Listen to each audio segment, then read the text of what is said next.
The grinding stone had worn a permanent callus into Elena Martinez's palms by the time she turned 23, and on that particular August morning in 1882, the pain shooting through her shoulders felt like hot iron pokers driving straight into bone. She had been working since dawn in the small adobe house outside Santa Fe, New Mexico territory, crushing dried corn kernels against the metate stone her grandmother had brought from Mexico decades ago. And now the sun blazed high overhead, while she still had another full sack to process before she could even think about preparing the afternoon meal. Her father had died 6 months earlier from pneumonia, leaving her alone on their small homestead, with nothing but 30 acres of scrubland, a vegetable garden that fought against the desert soil, and the corn she grew in a carefully irrigated patch near the creek that sometimes ran dry by midsummer. The rhythmic scraping sound of stone against stone had become the soundtrack of her existence, and she often wondered if this monotonous labor would define every single day for the rest of her life, until her hands were too crippled to continue and she starved in this little house that felt more like a prison with each passing season. She paused to wipe sweat from her forehead with the back of her wrist, careful not to touch her face with her corn-dusted fingers, and gazed out the open doorway toward the dirt road that connected her property to the main route into Santa Fe. A rider was approaching, his silhouette wavering in the heat shimmer that rose from the baked earth. Elena felt her spine straighten instinctively, her hand moving toward the rifle that leaned against the wall near the door. Strangers could mean trouble out here, even though the worst of the Apache raids had ended years ago, and the railroad had brought a semblance of civilization to the territory. She watched as the rider drew closer, resolving into a man on a dust-colored horse, wearing a wide-brimmed hat, pulled low against the punishing sun, and a faded blue shirt that had seen better days. The cowboy reined in his horse about 20 feet from her doorway and removed his hat in a gesture of respect that immediately set him apart from the rougher men who sometimes passed through. His hair was dark brown, almost black, and fell past his collar in a way that suggested he had been on the trail for some time. His face was tanned and angular, with a strong jawline shadowed by several days of stubble, and when he looked at her, his eyes were a startling shade of gray-blue that reminded her of storm clouds gathering over distant mountains. "Ma'am," he said, his voice carrying a slight drawl that marked him as someone from Texas or perhaps Oklahoma.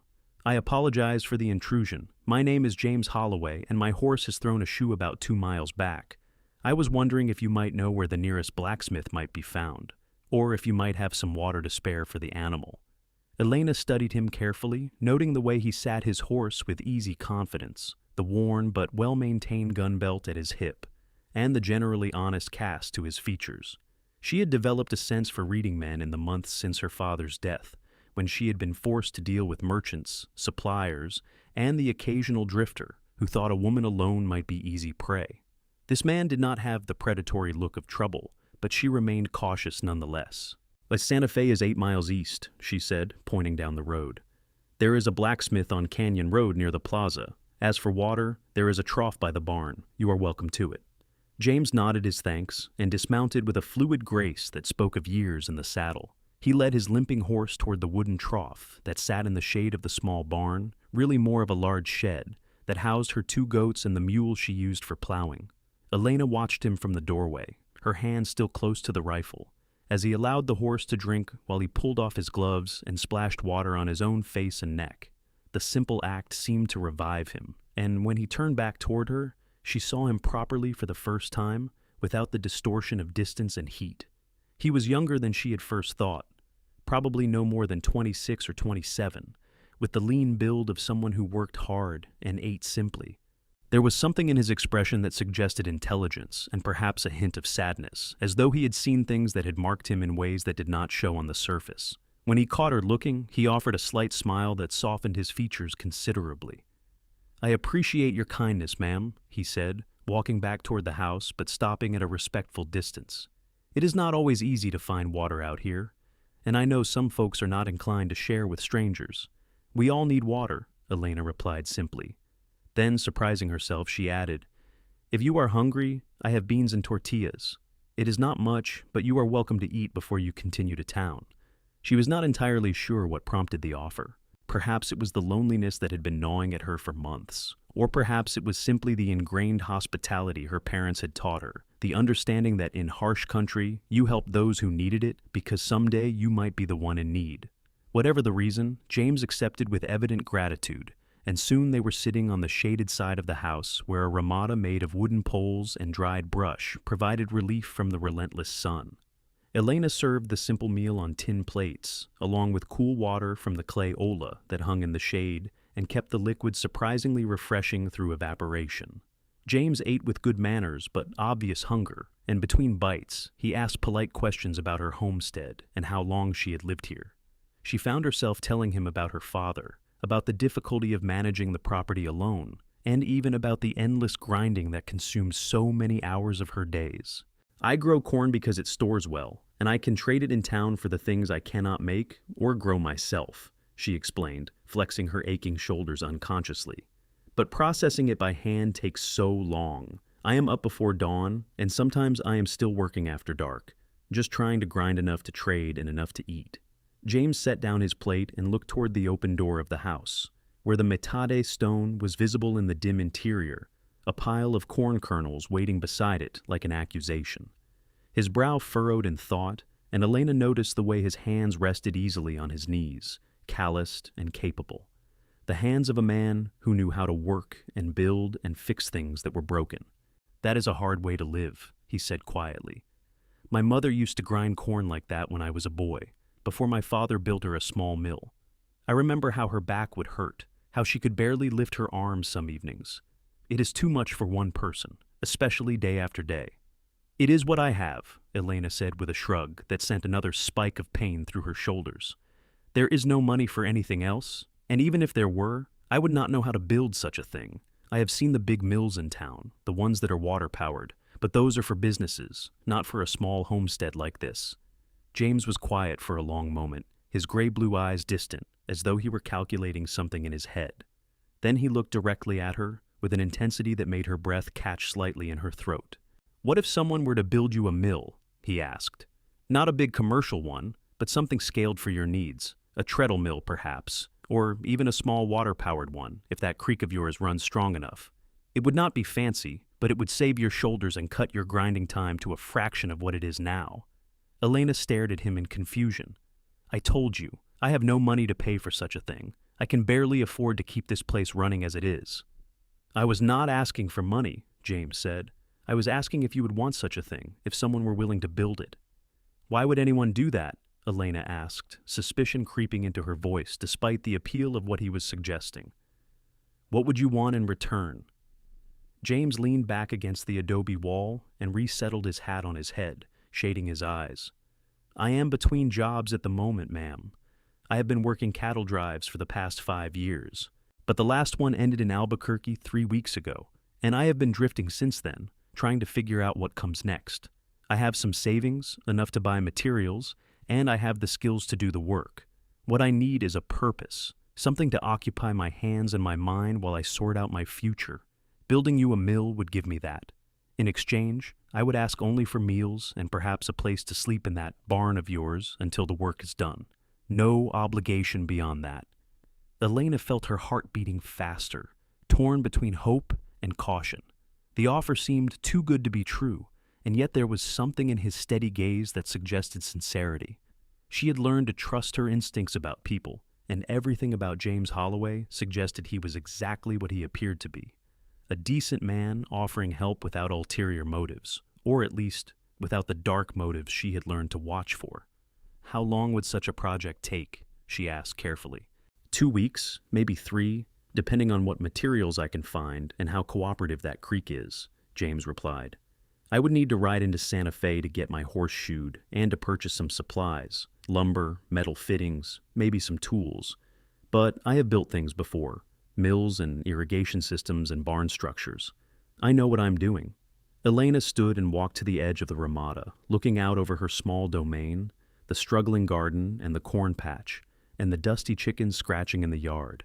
The grinding stone had been her enemy for so long, the source of so much pain and lost time, and the thought of being free from its tyranny was almost dizzying.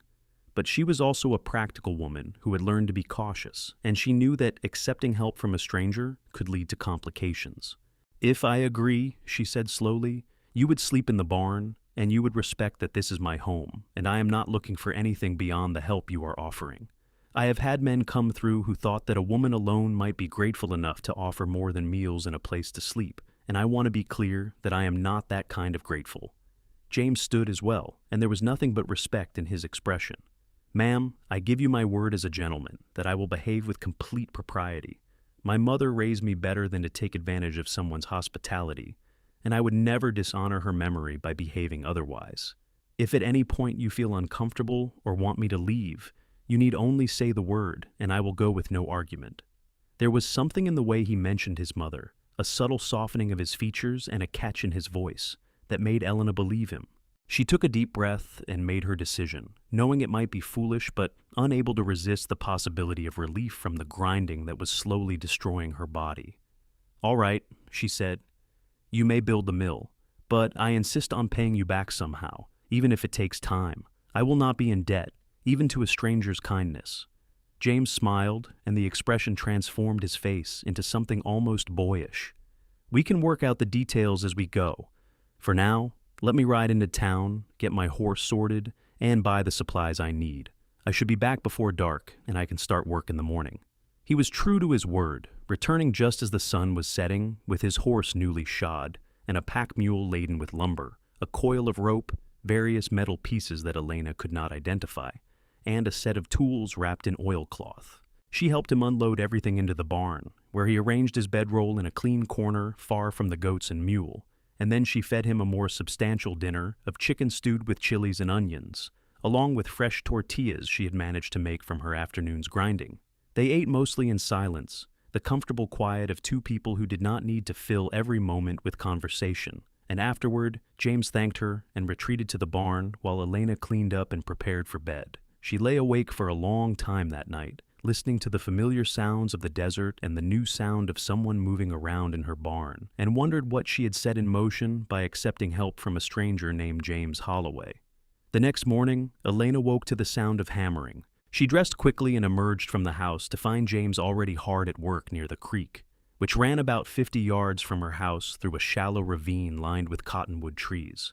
He had apparently been up since before dawn, because he had already dug post holes for what looked like the foundation of a structure, and now he was setting support posts into the ground with a speed and efficiency that spoke of extensive experience. She brought him coffee and a breakfast of eggs and leftover tortillas, which he accepted with warm thanks before returning immediately to his work. Elena went about her own chores, tending the garden and feeding the animals and trying not to spend too much time watching the cowboy as he labored in the growing heat. But it was impossible not to notice the fluid competence of his movements, the way he seemed to know instinctively what needed to be done next, and the steady progress he made as the morning wore on. By midday, the basic frame of the mill was taking shape, a wooden platform built over the creek where the water flowed fastest, with a system of gears and wheels that James explained would harness the water's power to turn a grinding wheel. He had designed it so that she could pour corn into a hopper at the top, and the machine would grind it automatically, collecting the cornmeal in a bin at the bottom. It seemed almost magical to Elena, who had never imagined that such a thing could exist on her small homestead.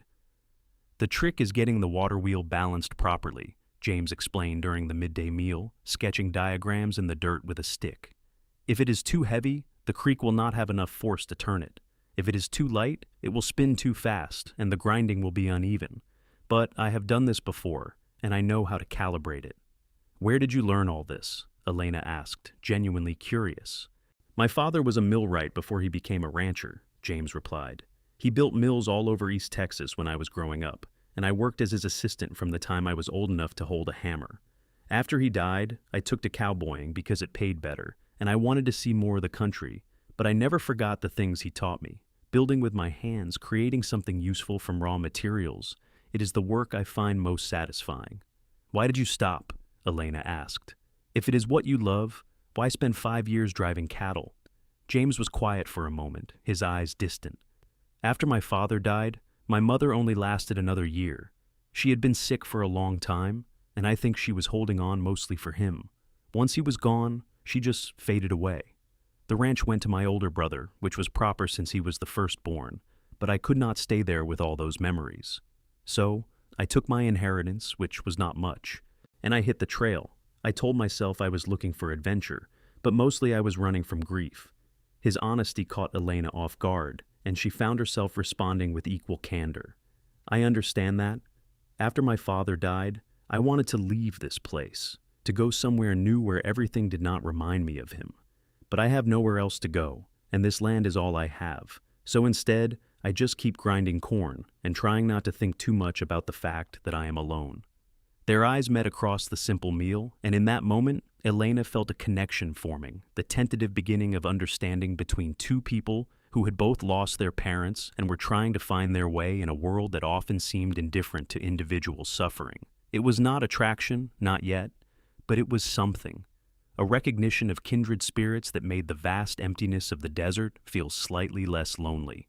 The days fell into a pattern after that. James worked on the mill from dawn until the heat became too oppressive, then rested during the hottest hours before resuming in the late afternoon. Elena maintained her usual routines, but found her grinding time significantly reduced because James insisted she save her corn so he could test the mill once it was complete. With the extra time, she was able to focus more attention on her garden, which responded to the additional care with a burst of growth that promised a good harvest of squash, beans, and chilies. They began to talk more during meals, sharing stories of their pasts and their hopes for the future. Elena learned that James had driven cattle all the way from Texas to Kansas, that he had seen snow for the first time in the mountains of Colorado, and that he had once helped defend a camp from rustlers, an experience that had left him with a bullet scar on his left shoulder and a healthy respect for the violence that lurked just beneath the surface of frontier life. In turn, she told him about growing up in Santa Fe when it was still more Mexican than American, about learning to cook from her mother and to farm from her father, and about her dream of someday having a real house with glass windows and wooden floors instead of packed earth. As the first week passed and the mill began to look more like a functional machine and less like a pile of lumber, Elena found herself watching James with increasing interest. He was unfailingly polite and respectful, always maintaining proper distance and never presuming on the hospitality she had extended. But there was a warmth in his manner that drew her in despite her better judgment. She noticed the way his face lit up when he solved a particularly tricky engineering problem, the care he took with even the smallest details of the construction, and the gentle way he handled the animals when he passed them in the yard. One evening, as they sat watching the sunset paint the sky in shades of orange and purple, James asked her about her plans for the future. "Do you intend to stay here permanently, working this land by yourself? Or do you have other aspirations?" Elena considered the question carefully. "I suppose I always assumed I would marry eventually, that some man would come along who could help me work this land and perhaps make something more of it, but the men I have met in Santa Fe are either already married, or they are the kind who think a woman should be meek and obedient, content to cook and clean, while the men make all the decisions. I am too independent for that, too used to managing my own affairs. So, I have stopped expecting marriage and started planning for a life alone." "That seems like a lonely prospect," James observed quietly. "Loneliness is not the worst thing in the world," Elena replied. "Being trapped in a bad marriage would be far worse." "I suppose that is true," James agreed. "I have seen plenty of miserable marriages in my time. My parents, though, they were different. They genuinely loved each other, respected each other. My father always consulted my mother on important decisions, and my mother supported my father through the hard times when the mill business was struggling. They were partners in the truest sense, and watching them, I learned what marriage should be." "And yet you never married," Elena pointed out. "I never found the right woman," James said simply. "I met plenty of girls during my travels, some of them quite pretty and charming, but none of them felt like someone I could build a life with. I always figured I would know when I met her, the way my father said he knew when he met my mother. He said it was like recognizing someone he had been waiting for his whole life, even though they had just met." Elena felt her heart beat a little faster at his words, though she could not have said exactly why. She told herself it was just the romance of the idea, the appealing notion that such recognition was possible, but part of her wondered if perhaps she was feeling something more, something she had not expected and was not sure she was ready for. The mill was completed on a Saturday afternoon, exactly 2 weeks after James had first ridden onto Elena's property.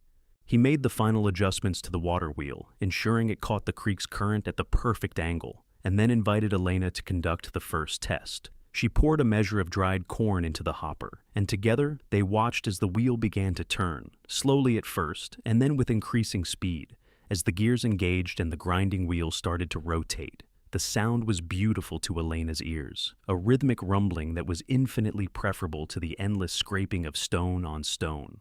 Cornmeal began to flow into the collection bin, fine and even, processed in minutes what would have taken her hours to grind by hand. She watched in amazement as the machine did its work, and when she turned to James, her eyes were bright with tears she could not quite suppress.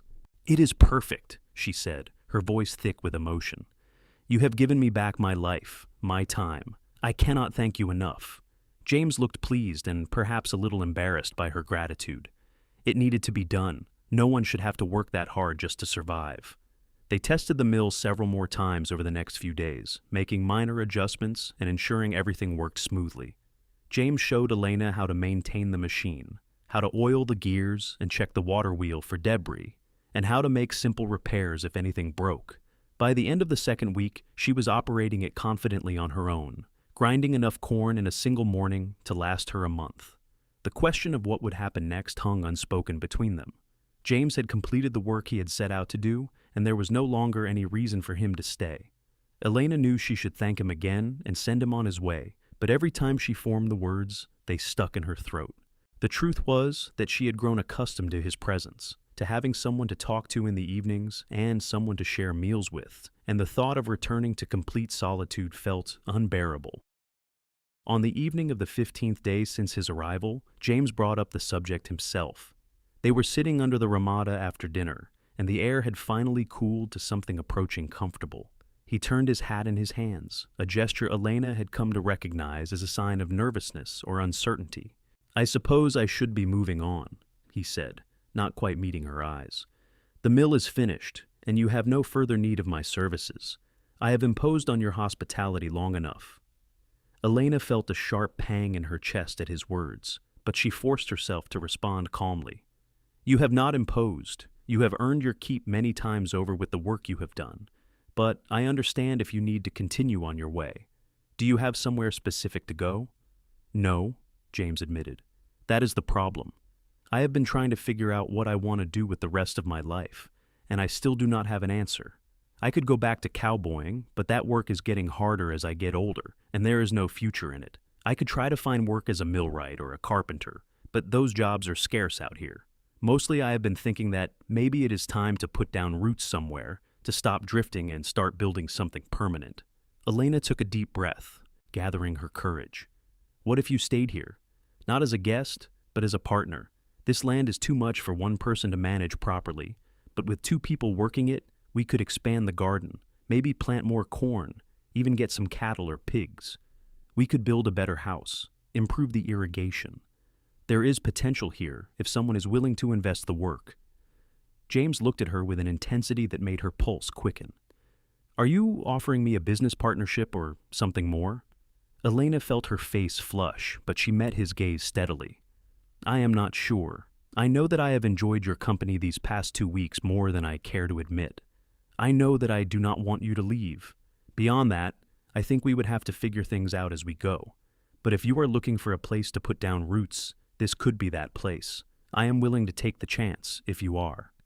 For a long moment, James said nothing, and Elena felt panic rising in her chest, the fear that she had presumed too much and was about to be gently rejected. But then he smiled, that same transformative smile that had first made her think he might be trustworthy, and reached out to take her hand in his. His palm was calloused and warm, and the simple touch sent a shiver up her arm despite the evening heat.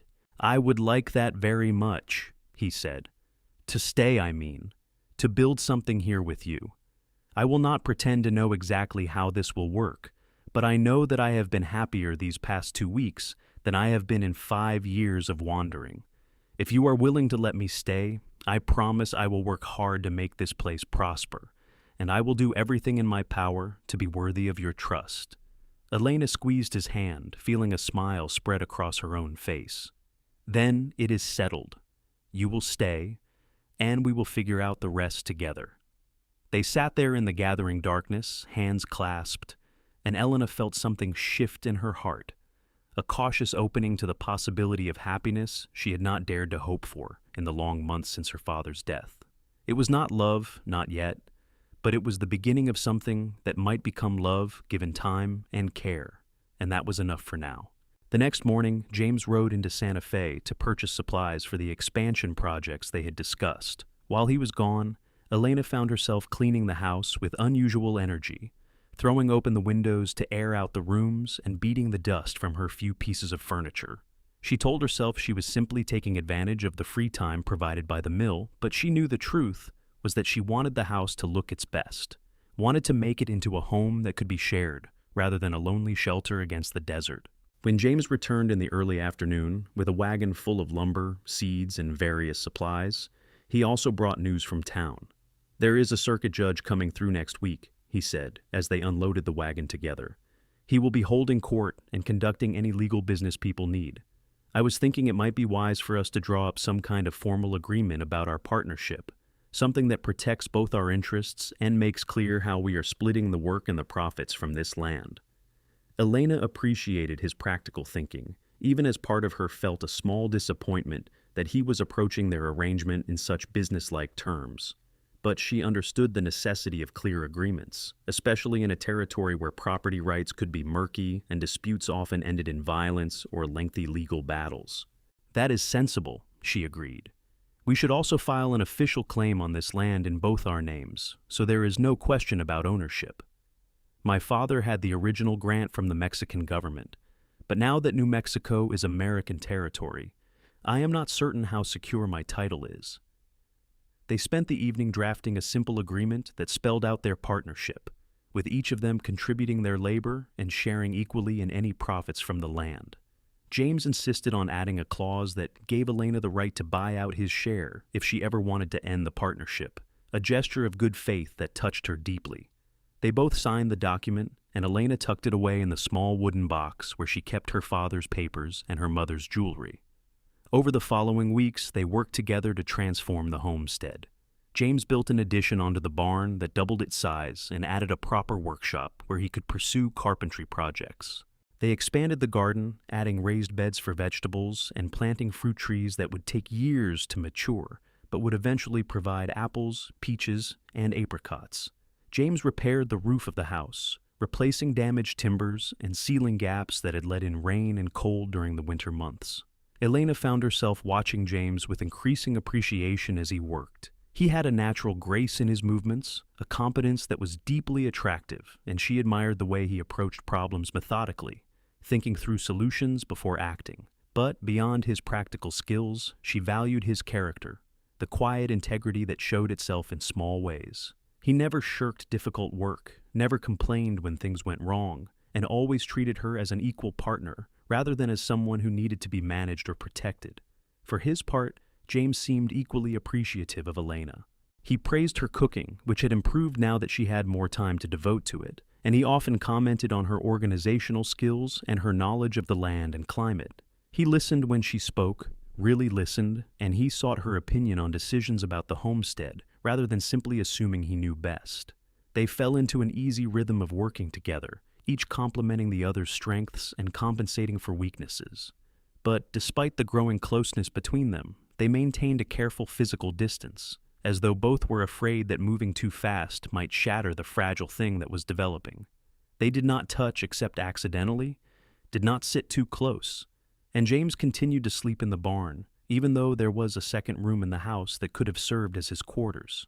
It was a dance of restraint and patience, each waiting for a sign from the other that it was safe to move forward. The change came on a warm September evening, about 6 weeks after James had first arrived. They had spent the day harvesting the last of the summer squash, and Elena had prepared a feast to celebrate, cooking the squash with butter and herbs, along with roasted chicken and fresh bread she had baked in the outdoor oven.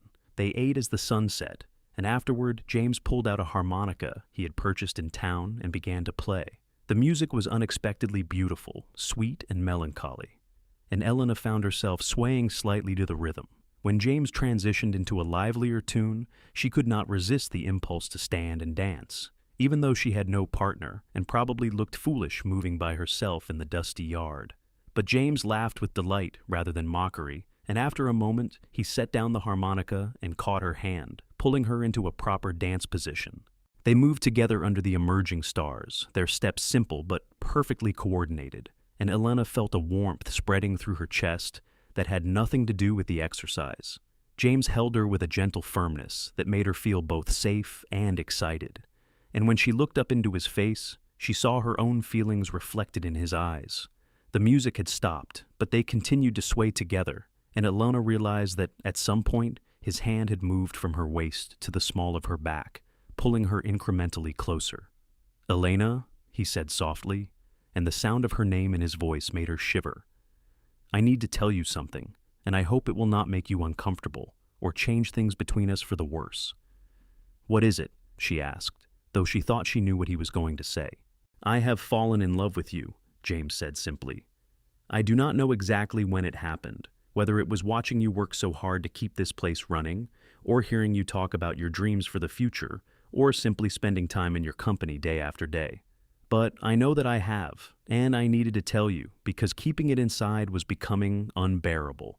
If you do not feel the same way, I will understand, and I will do my best to continue as your business partner without making things awkward. But I could not let another day pass without you knowing the truth." Elena felt tears pricking at her eyes, but they were tears of relief and joy rather than sadness. "I love you too," she said, her voice barely above a whisper.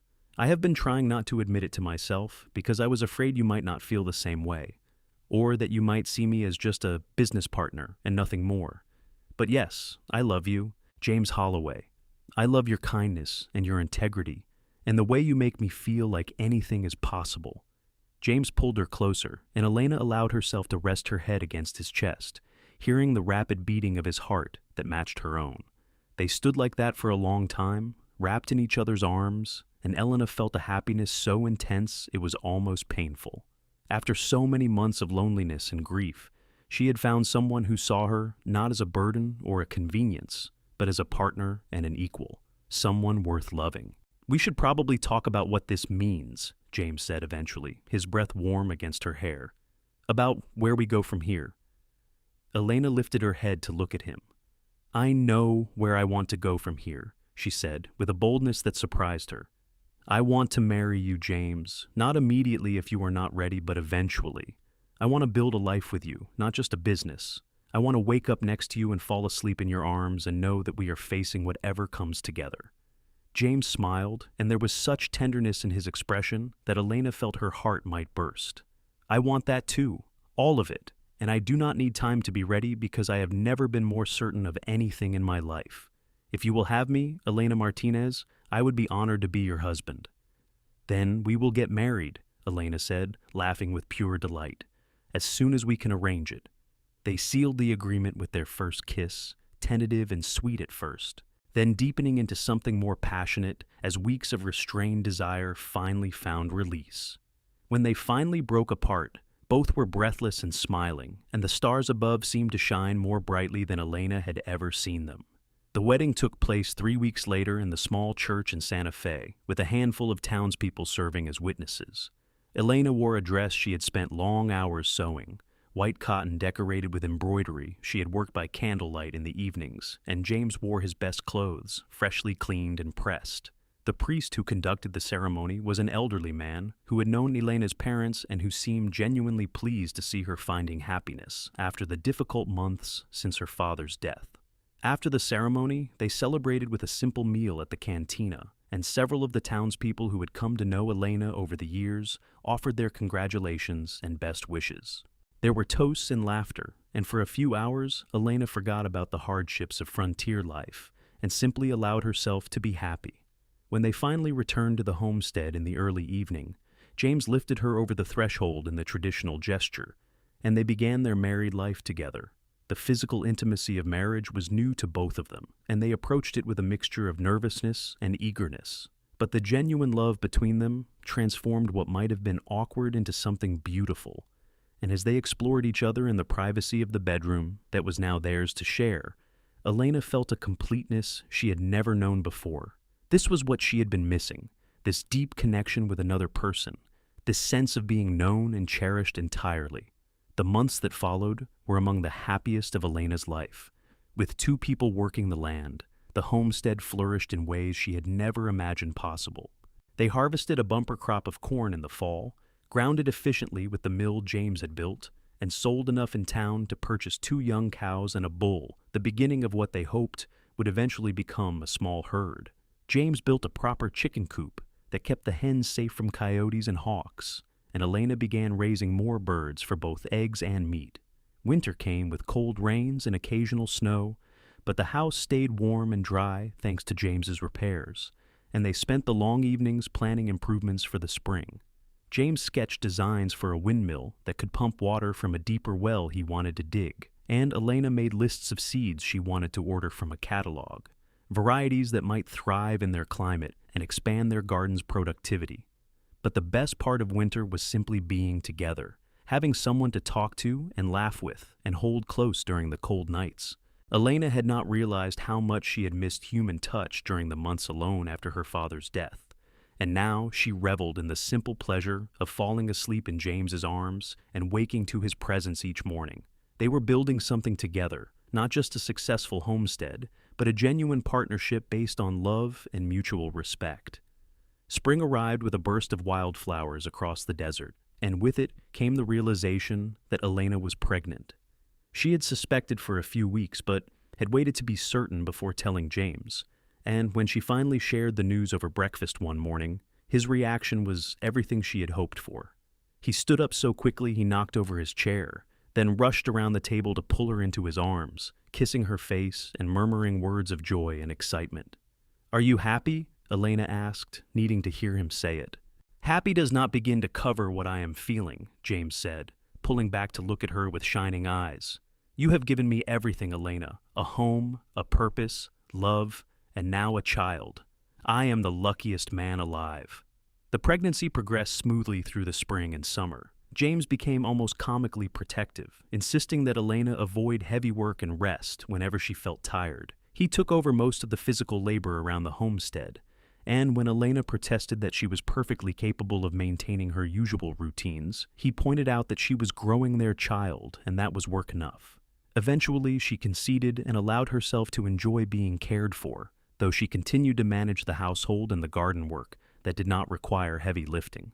As her belly grew, Elena found herself thinking often about what kind of parents they would be, what kind of life they could provide for this child. The homestead was thriving now, producing enough income that they could think about genuine improvements rather than just scraping by. James had begun taking carpentry commissions from people in Santa Fe, building furniture and doing repairs, which brought in additional money and established his reputation as a skilled craftsman. They were not wealthy by any means, but they were secure, and that was more than many families could say.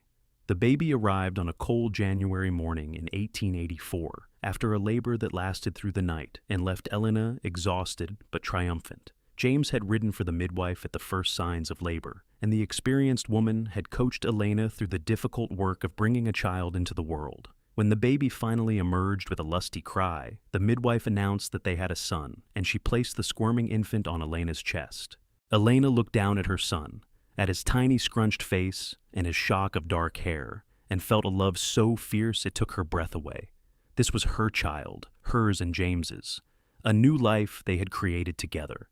When James was allowed into the room a few minutes later, he approached slowly, almost reverently, and when he took the baby in his arms for the first time, Elena saw tears streaming down his face.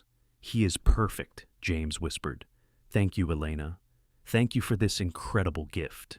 They named him Thomas after James's father, and from the beginning he was a good baby, healthy and strong, with a temperament that seemed to combine Elena's determination with James's easygoing nature. James proved to be a devoted father, rising in the night to bring Thomas to Elena for feeding and walking the floor with the baby when he was fussy. Elena watched her husband with their son and fell in love with him all over again, seeing new depths to his character revealed through his tenderness with their child.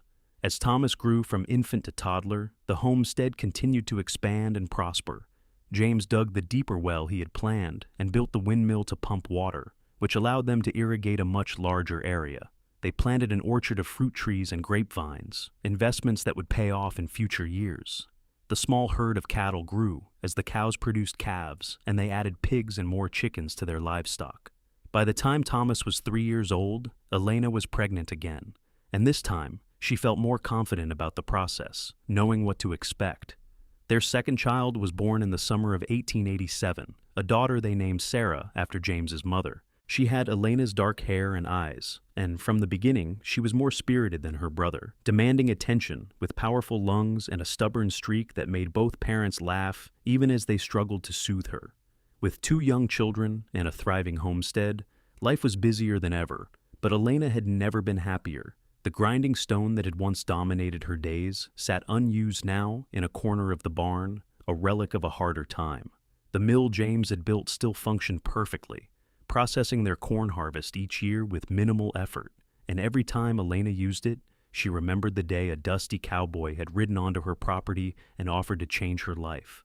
She sometimes thought about what might have happened if she had refused James's offer, if she had sent him away after he watered his horse and continued her solitary struggle to survive.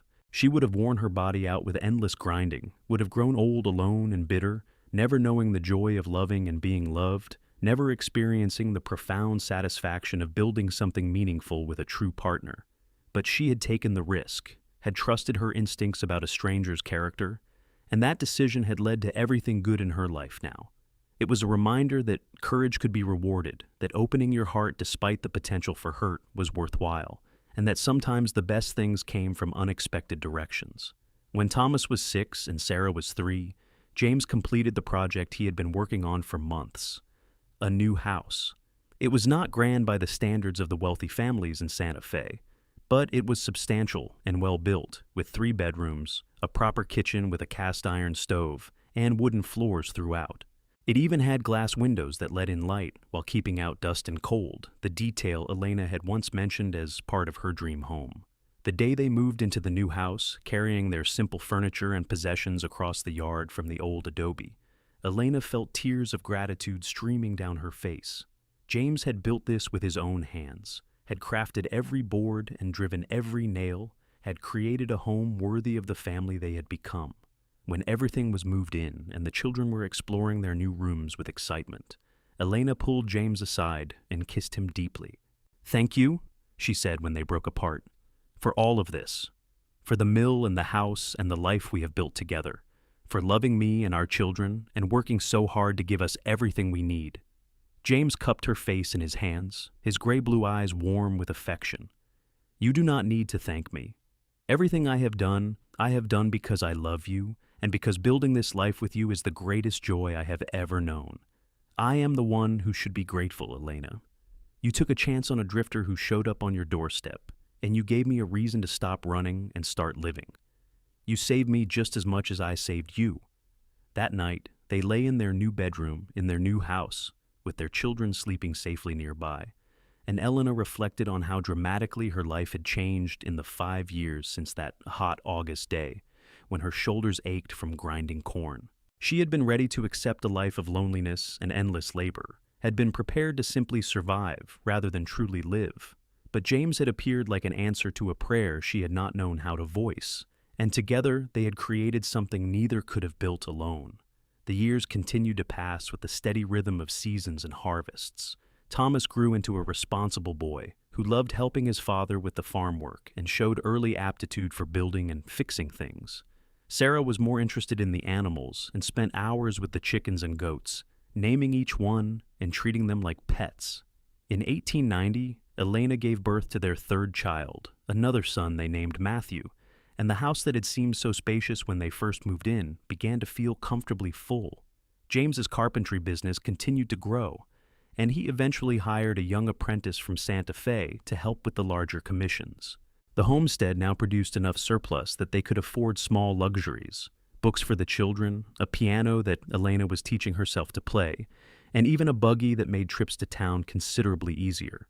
They were not rich, but they were comfortable, and more importantly, they were happy. On their 10th wedding anniversary in 1893, James surprised Elena with a gift he had been working on in secret. It was a wooden swing he had hung from the large cottonwood tree by the creek, near the mill that had started everything. The seat was carved with intricate designs, and the ropes were strong enough to hold an adult. He had made it, he explained, so they could sit together in the evenings after the children were asleep and remember where their story had begun. They made a habit of doing exactly that, stealing quiet moments by the creek where they could hear the gentle turning of the mill wheel and watch the water flow past. Sometimes they talked about their plans for the future. Sometimes they simply sat in companionable silence, and sometimes they reminisced about the early days of their relationship, laughing about how careful and formal they had been with each other despite the attraction that had been obvious from the start. "I knew I loved you within a week," James confessed one evening as they swayed gently on the swing. "But I was terrified to admit it because I thought you would think I was crazy or opportunistic, trying to take advantage of your situation. I fell in love with you while watching you build the mill," Elena admitted in return. "The concentration on your face, the way you moved with such confidence and skill, the fact that you were doing this incredibly kind thing without expecting anything in return. How could I not fall in love with that?" James pulled her closer, and Elena rested her head on his shoulder, breathing in the familiar scent of him, a combination of wood shavings and sun-warmed cotton, and something uniquely his own. This was home, she thought. Not the house or the land, but this feeling of belonging, of being exactly where she was meant to be, with exactly the right person. The children grew, the homestead prospered, and Elena and James grew old together with the gentle inevitability of the seasons. Thomas eventually took over much of the farm management, becoming a skilled cattleman who expanded their herd and established relationships with buyers throughout the territory. Sarah married a school teacher from Santa Fe and moved to town, but she visited frequently with her own children, filling the house with noise and laughter.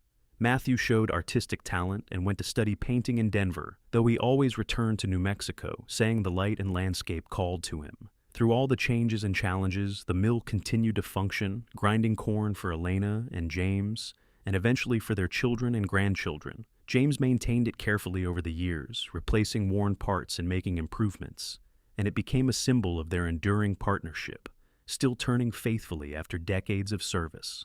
When Elena was 65 and James was 68, they sat on the swing by the creek on a warm summer evening, watching their grandchildren play in the yard. Elena's hair was white now, and James's hands were gnarled with arthritis, but the love between them had only deepened with time, maturing into something rich and complex, rooted in decades of shared experience and mutual support. "Do you ever regret it?" Elena asked suddenly. "Stopping here that day instead of riding on to Santa Fe? You could have had a different life, one with more adventure or excitement." James turned to look at her with those gray-blue eyes that still made her heart flutter after all these years. "Not for a single moment," he said firmly. "This is the life I was meant to live, Elena. You are the person I was meant to find. Everything before you was just wandering in the dark, and everything since has been walking in sunlight. How could I possibly regret that?" Elena smiled and laced her fingers through his, feeling the familiar calluses and the warm strength that age had not entirely diminished. "I feel the same way. You gave me my life back when you built that mill, but more than that, you gave me love and partnership and a family I never thought I would have. You are the best thing that ever happened to me, James Holloway." They sat together as the sun set, painting the desert sky in brilliant shades of red and gold, and Elena felt a profound contentment settling over her like a warm blanket. She had lived a good life, a full life, and it had all started with aching shoulders and a stranger's kindness. The grinding stone was long gone now, given away to a museum in Santa Fe as an example of how people used to process corn before modern technology. But the mill remained, still turning beside the creek, a testament to the transformative power of one person caring enough to help another. Years later, when Elena and James were both gone, their descendants would gather at the homestead for reunions and celebrations, and they would always walk down to see the old mill that their great-grandparents had built together. The children would listen to the story of how their great-grandfather had arrived as a drifting cowboy and stayed to build a life, how their great-grandmother had taken a chance on a stranger and found her soulmate. It became a family legend, passed down through generations, a reminder that sometimes the most important decisions are the ones made in a single moment of courage and trust. The mill itself stood for over a century, maintained by successive generations who recognized its historical and sentimental value. It was eventually placed on the National Register of Historic Places, and historians would write articles about the ingenious design and the love story behind its construction. But those scholarly assessments could never fully capture what the mill had meant to Elena and James, the way it had been both a practical solution to a grinding problem and a symbol of the beginning of their life together. In the end, Elena's story was not about the hardship of grinding corn or the cleverness of the mill James built. It was about two lonely people who found each other at exactly the right moment, who recognized in each other the possibility of something better than survival, something approaching true happiness. It was about taking risks on people even when you have been hurt before, about building slowly and carefully rather than rushing, about the quiet heroism of daily commitment and partnership. It was, in short, a love story, the kind that unfolds not with dramatic gestures or grand passions, but with steady devotion and mutual respect and the thousand small kindnesses that accumulate over a lifetime into something unbreakable. And at its heart was a simple truth that Elena had discovered on that hot August day in 1882, when she was grinding corn by hand until her shoulders ached and a cowboy appeared with an offer that would change everything. Sometimes salvation arrives on horseback, wearing a dusty hat and offering to build you a mill. And if you are brave enough to say yes, it might just save your life in ways you never imagined possible. The homestead that Elena and James built together became a cornerstone of their community, a place where neighbors knew they could find help in times of trouble and where celebrations were always welcome. As New Mexico transitioned from territory to statehood in 1912, the Martinez Holloway farm stood as an example of what could be achieved through hard work, ingenuity, and partnership. The old-timers in Santa Fe would point to it when newcomers complained about the difficulty of farming in the desert, saying that if Elena and James could turn 30 acres of scrubland into a prosperous homestead, anyone with dedication could do the same. But those who knew the family best understood that the real achievement was not the prosperous farm, but the love that had sustained it. Elena and James had built their success on a foundation of genuine affection and respect, and that foundation had proven strong enough to weather every storm, literal and metaphorical, that the harsh frontier could throw at them. Their marriage had become legendary in its own quiet way, held up as an example of what partnership should look like. And young couples in the area would sometimes ask them for advice on building a strong marriage. James's answer was always the same: find someone you respect as much as you love, and never stop working to deserve their respect in return. Elena's advice was equally simple: choose someone who makes you want to be better than you are, and then support them in being better too. Together, these principles had guided them through 50 years of marriage, and they had never failed. As Elena entered her final years, her health gradually declining in the way of all mortal things, she spent many hours sitting by the creek, listening to the mill turn and remembering the girl she had been at 23. Ground down by loneliness and endless labor, certain that life held nothing more for her than survival. She could barely recognize that girl now. So much had changed, so much had been gained. She had lived fully and loved deeply, had raised children and watched them thrive, had built something lasting with a partner who had never once made her regret her decision to trust him. When Elena passed away peacefully in her sleep at the age of 78, surrounded by children and grandchildren, James sat by her bedside and held her hand one last time, remembering the first time he had touched that hand, rough and calloused from grinding, and how he had wanted even then to take away her pain. He had spent 55 years trying to do exactly that, to make her life easier and happier, and he hoped he had succeeded at least in part. James himself followed Elena just 18 months later, his heart finally giving out after 7 decades of faithful service. He died in the house he had built, in the bed he had shared with his beloved wife, and his last words were her name. Their children buried them side by side on a hill overlooking the homestead, with the creek and the mill visible in the distance, and they planted a cottonwood tree at the head of the graves that would grow tall and strong, shading the spot where Elena and James rested together for eternity. The mill continued to turn long after its builders were gone, maintained by descendants who understood its significance. It stood through droughts and floods, through the Great Depression and 2 world wars, through all the changes that transformed the American West from frontier to modern civilization. and always it served as a reminder of a simple truth that Elena and James had discovered and lived, that love, when combined with hard work and genuine partnership, can create something that outlasts any individual life, something that endures as long as memory remains and stories are told. The story of the woman who was grinding corn by hand until her shoulders ached, and the cowboy who built her a mill and stayed close, became a cherished family narrative, told and retold across generations. It was embellished sometimes, simplified other times, but the core remained constant. Two people had found each other when they both needed finding, and together they had built a life of meaning and joy. In a world that often seemed harsh and arbitrary, it was a story that offered hope, a reminder that kindness could be transformative, and that love, when it came, could change everything.